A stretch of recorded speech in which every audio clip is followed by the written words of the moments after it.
Zero Poynting, સ્ટકનેસમાંથી flow તરફ. Hello મિત્રો, કેમ છો? હું છું સોનલ. સ્વાગત છે આપ સૌનું મારી વાત પોડકાસ્ટમાં. મિત્રો, જીવન હંમેશા સડસડાટ ચાલતું જ રહે છે એવું થોડું હોય છે. ક્યારેક બધું જ સરસ ચાલતું હોય અને અચાનક એવું લાગે કે જીવન ક્યાંક અટકી ગયું છે. મન અટકી જાય, વિચારો અટકી જાય અને એનર્જી અટકી જાય. આપણે અંદરથી કહીએ કે મને કંઈ સમજાતું જ નથી, હવે શું? પણ શું આ સ્ટકનેસ ખરેખર અટકી જવાનું નામ છે કે પછી એ ફ્લો તરફ જવાનો જ એક પડાવ છે? આજના એપિસોડમાં હું વાત કરવા માંગુ છું એક એવા ખ્યાલની જે મેં એક વર્કશોપમાં સાંભળ્યો હતો, ઝીરો પોઇન્ટિંગ. આ શબ્દ મારા માટે નવો હતો, પણ એનો અર્થ મને ખૂબ ગમ્યો અને એટલે જ આજના એપિસોડમાં આપ સૌ સાથે શેર કરવાનું મન થયું. મિત્રો, જો મારી વાત પોડકાસ્ટ તમને ગમતી હોય તો તેને સબસ્ક્રાઈબ જરૂર કરજો.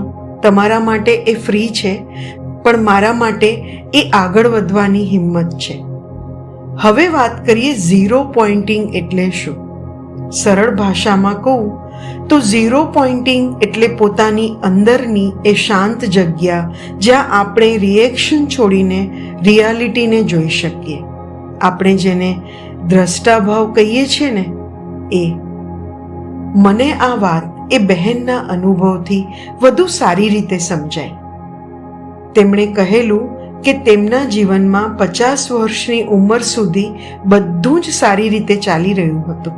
સારી નોકરી, પોતાનું ઘર, દીકરો સારી સ્કૂલમાં ભણતો, બધું જ જાણે ગોઠવાયેલું હતું.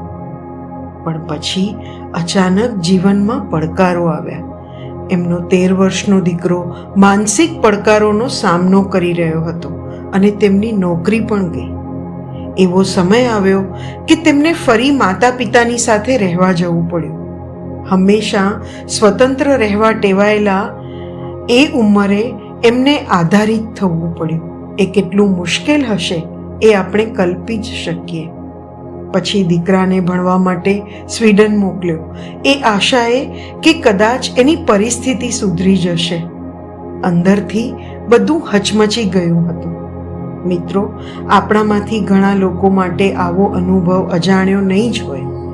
જ્યારે બધું જ સરસ ચાલી રહ્યું હોય અને અચાનક કંઈક તૂટી પડે ત્યારે સ્ટક થઈ ગયા હોય એવું લાગે. નકારાત્મક વિચારો આવે, શું શું ખોટું થઈ શકે એની કલ્પનાઓ શરૂ થાય અને આગળ વધવા માટે કરેલા પ્રયત્નો પણ કામ ના કરે. તેમની સાથે પણ આવું જ થયું. પણ અહીંથી તેમની વાતમાં એક ટર્નિંગ પોઈન્ટ આવ્યો. તેમણે કહેલું કે જ્યારે જીવનમાં ક્રાઇસિસ આવ્યું ત્યારે સૌથી પહેલાં મેં તેનો અસ્વીકાર જ કર્યો. હું એમ જ માનતી રહી કે બધું જ બરાબર છે.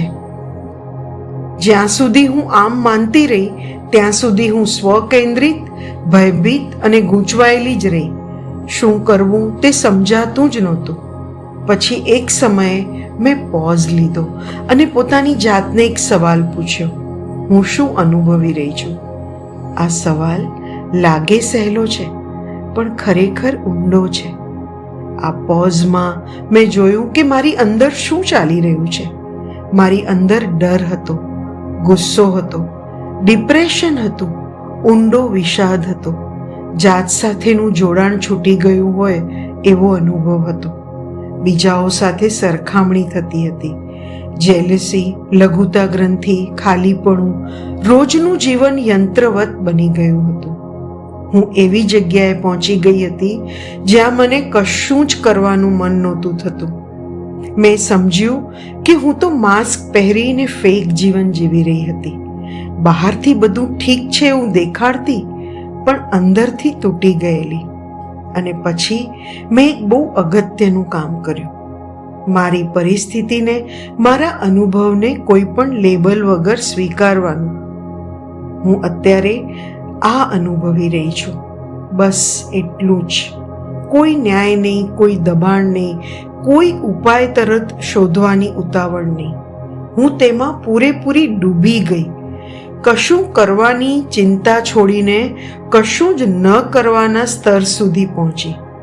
કારણ કે આપણે ઘણીવાર એવું માનીએ છીએ કે એક્શન જ આપણને બચાવશે. ઝડપથી કંઈક કરી નાખવું, કોઈક નિર્ણય લઈ લેવો, કોઈને ઇમ્પ્રેસ કરી દેવું, કોઈ સોલ્યુશન શોધી લેવું. પણ દરેક વખતે એવું નથી હોતું. ક્યારેક અંદરની શાંતિ એક્શન કરતાં વધારે દિશા આપે છે, અને એ જ છે ઝીરો પોઇન્ટિંગ. આ શાંત જગ્યા એવી છે જ્યાં આપણે પોતાની સાથે સચ્ચાઈથી મળીએ છીએ, જ્યાં આપણે વર્તમાનને સ્વીકારીએ છીએ, જ્યાં આપણે જવાબને જબરજસ્તી ખેંચતા નથી, પણ તેને પોતાની મેળે આવવા દઈએ છીએ. તેમણે ખૂબ સરસ વાત કહી કે ઘણીવાર જ્યારે જવાબ પહેલી વખત મળે ત્યારે આપણે બહુ ઉત્સાહી થઈ જઈએ છીએ. કશું તરત કરી નાખવાની, બીજાને બતાવી દેવાની, જાણે હવે મને સમજાઈ ગયું એવી ભાવના આવે છે. પણ ઘણીવાર એ સાચો જવાબ નથી હોતો. સાચો જવાબ શાંત હોય છે, ઊંડો હોય છે. તેમાં આપણે અંદરથી બદલવા લાગીએ છીએ. તેમણે કહેલું કે જ્યારે સાચો જવાબ તેમને મળ્યો ત્યારે તેમને સમજાયું કે તેમણે શું ખોયું છે અને હવે આગળ શું કરવું છે. સાચો જવાબ મળ્યા પછી તેમણે ક્યારેય પાછું વળીને જોયું નથી. તેમણે પોતાના દીકરા સાથે સ્વીડનમાં નવું જીવન શરૂ કર્યું. નવું કામ, નવી રીત, નવી સમજ સાથે. અને આજે પરિસ્થિતિ પહેલાં જેવી નથી, તેઓ પણ પહેલાં જેવા નથી, પણ જે છે તે વધુ આત્મવિશ્વાસથી ભરેલું છે. મિત્રો, આ આખી વાતમાંથી મને જે સૌથી અગત્યનું લાગ્યું તે આ છે કે સ્ટકનેસ એ અંત નથી. ઘણીવાર એ આપણને પોતાની અંદર લઈ જતો દરવાજો હોય છે, અને કદાચ ફ્લોમાં પાછા આવવા માટે પહેલાં આપણને પોતાની અંદરનો એ ઝીરો પોઈન્ટ શોધવો પડે છે. એ શાંત જગ્યા જ્યાંથી ક્લેરિટી આવે છે, જ્યાંથી સાચી દિશા મળે છે. આ બેને કહ્યું હતું કે આ પ્રક્રિયામાં તેઓ જાતને વારંવાર 3 પ્રશ્નો પૂછતા હતા. હું શું અનુભવી રહી છું અત્યારે, અને હમણાં હું શું અનુભવી રહી છું? શું હું મારી અંદરની શાંતિનો અનુભવ કરી રહી છું? મિત્રો, મારી જેમ તમને પણ જો આ વાત ગમી હોય તો મને જરૂર જણાવજો. ફરી મળીશું આવતા એપિસોડમાં એક નવી વાત સાથે. ત્યાં સુધી આવજો.